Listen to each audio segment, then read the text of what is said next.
Cupra name was used by Seat for sports models since 1985, all up to 2018, when the brand became independent. And they have 3 different models at this point available, while 2 of them are borrowed from Seat, and that is Leon and Ateca, while this Formentor is exclusively them. Now, the Formentor is available with 2 different engines, 2.0 liter and 1.5 liter engine. But don't be mistaken by that. Cupra still means speed, it still means the sports spirit, and a little smaller engine is not necessarily something bad, especially if you consider all the speed limits that are available in today's streets.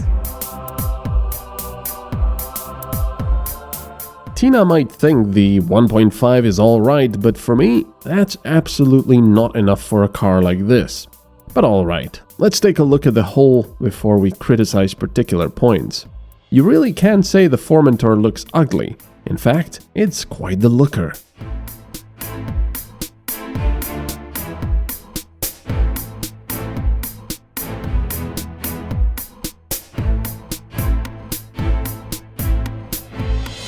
It has plenty of details like air ducts and interesting Cupra bronze-colored inserts to make it truly stand out on the road. It looks both aggressive and elegant.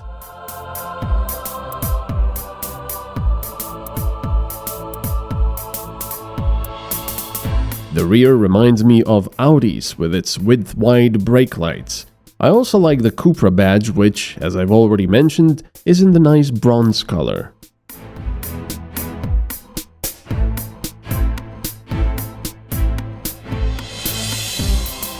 This particular model might not break any speed records with this engine, but it does have an ace up its sleeve, or rather its looks. You'll be noticed on the road, whether you like it or not.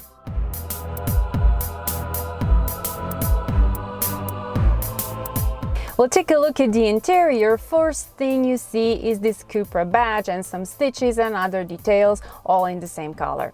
Also, I have to say that the materials and quality of the assembly is on very high level. So if you compare it, for example, with Skoda or Golf, it is definitely better. So I have to say that car is worth of its money, and yeah, we say that not very often because it seems that the cars today are all too expensive.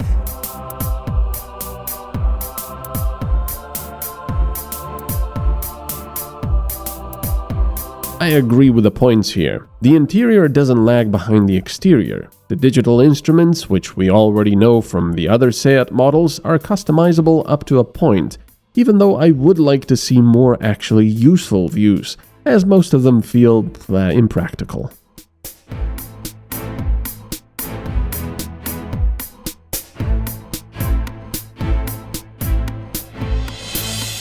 There are Cupra bronze inserts in the interior as well, which, in combination with dark surfaces, really look good.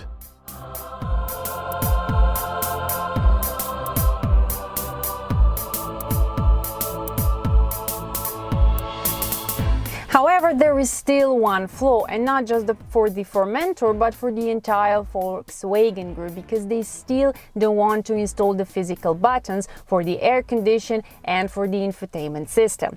Another thing is the display. Now, the display is big, which is good, but the resolution remains the same as for the small one from the Leon, so that means when you take a look at the screen, it is still a little blurry.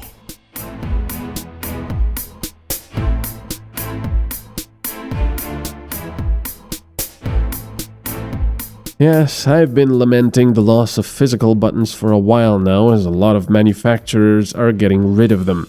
Which means you need to take your eyes off the road if you want to change the temperature, air conditioning, volume, and so on. Some controls are even hidden in sub-menus.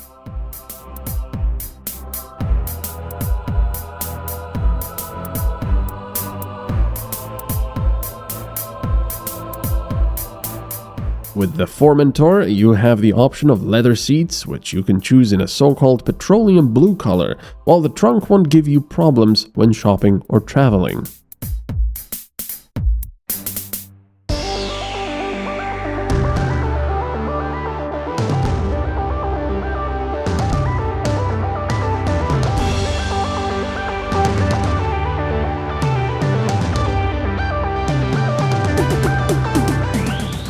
Once you sit behind the wheel of the car, everything changes. This might be a crossover, which makes me think it's going to be less comfortable and worse in the corners than a regular family car. But it's not true. Driving the Formentor is a treat. It's good in the bends and surprisingly comfortable, not to mention its looks and how well it's put together.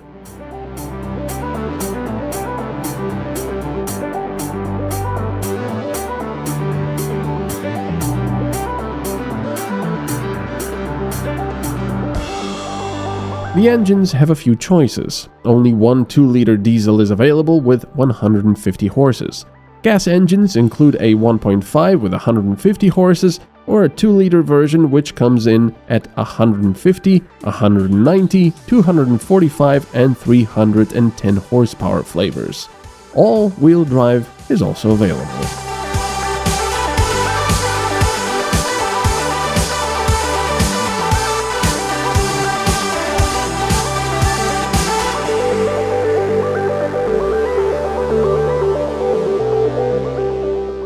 The base model starts at just under 31,000 euros. The top-of-the-line one with the most powerful gas engine, all-wheel drive and practically all the optional extras will cost you just over 52,000 euros.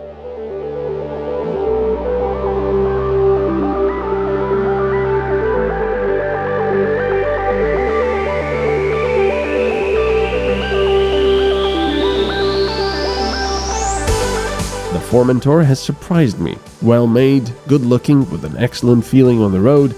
If you're looking at crossovers and don't mind standing out on the road, do take a look at this Cupra model.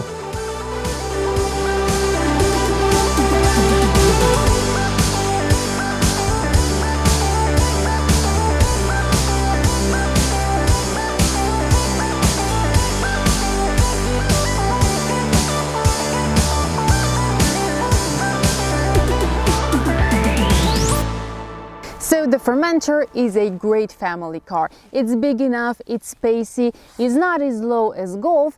On the other hand, it's also not as high as an SUV, which I like it. So we also took it to the gravel to see how it goes there. And well, we had a little misfortune where it now looks like this. So I have to say, if you have a 19 inches alloys, it's not meant to be on the gravel.